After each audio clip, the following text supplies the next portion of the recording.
Оразаның 4-ші күніне арналған ас мәзірі. Ең алдымен тауығымызды суға салып қайнатамыз.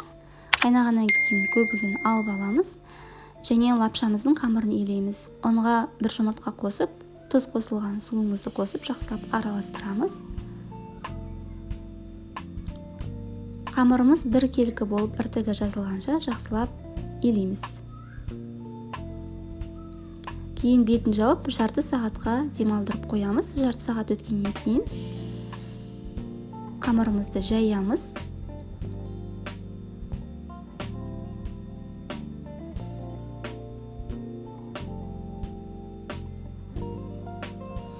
Қамырымызды жайып алғаннан кейін үстіне көптеу қылып ұн себеміз.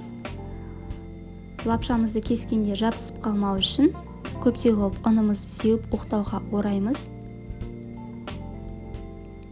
Кейін осылай етіп қамырымызды орналастырып шығамыз да, астына тақта қойып, жіңішке етіп кесіп шығамыз.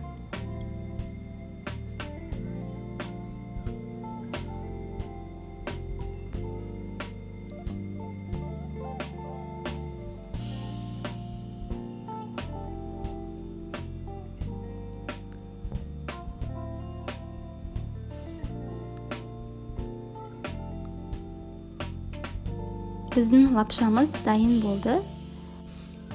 Жіңішке біркелкі болып кесілді. Осы уақыт аралығында біздің етіміз де пісті. Етті қазаннан сүзіп аламыз.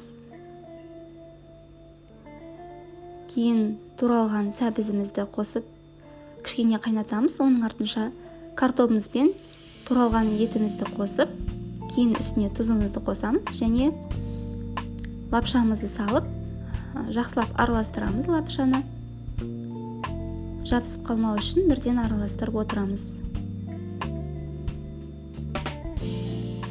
10 минуттай қайнатамыз. Осымен біздің лапшамыз, көжеміз дайын. Келесі десертімізге кірісейік. Менде десертке 10 минутта дайын болатын медовый печенье. Өте жылдам дайындалады және тез піседі. 2 жұмыртқаның үстіне қант және медымызды қосамыз. Сұйық май мен содамызды қосып, барлығын араластырамыз. Оның үстіне електен өткізіп, ұнды шетінен қосып отырып илейміз.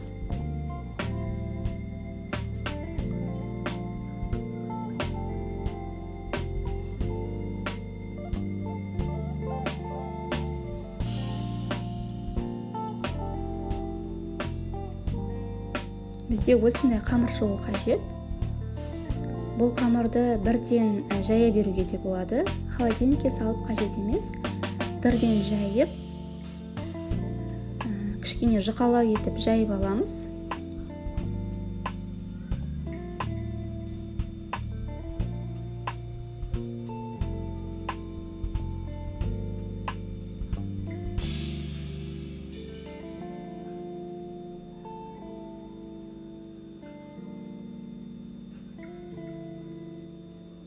Кейін осындай стаканның көмегімен домалақ формалар жасап шығамыз.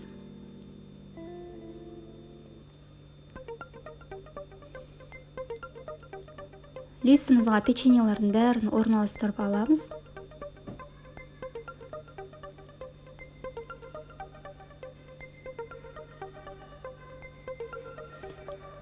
Кейін шанышқының көмегімен бетін осылайынан тесіп шығамыз. Және 180 градуста 10 минутта ғана пісіріп аламыз. Сол уақыт аралығында кремімізді дайындайық. Бұл жерде творожный сырдың үстіне 100 грамм сгущенка және 50 грамм сливочный соус қостым. Және миксермен араластырамыз. Біздің креміміз дайын. Кондитерский мешокқа салып дайындап қоямыз. Печеньеларымыз пісті. Енді осы печеньенің үстіне кремімізді әдемелеп орналастырып шығамыз. Бұл печеньені кремсіз де жеуге болады. Және креммен осылай сәндеп жеуге де болады, дәмдірек болады.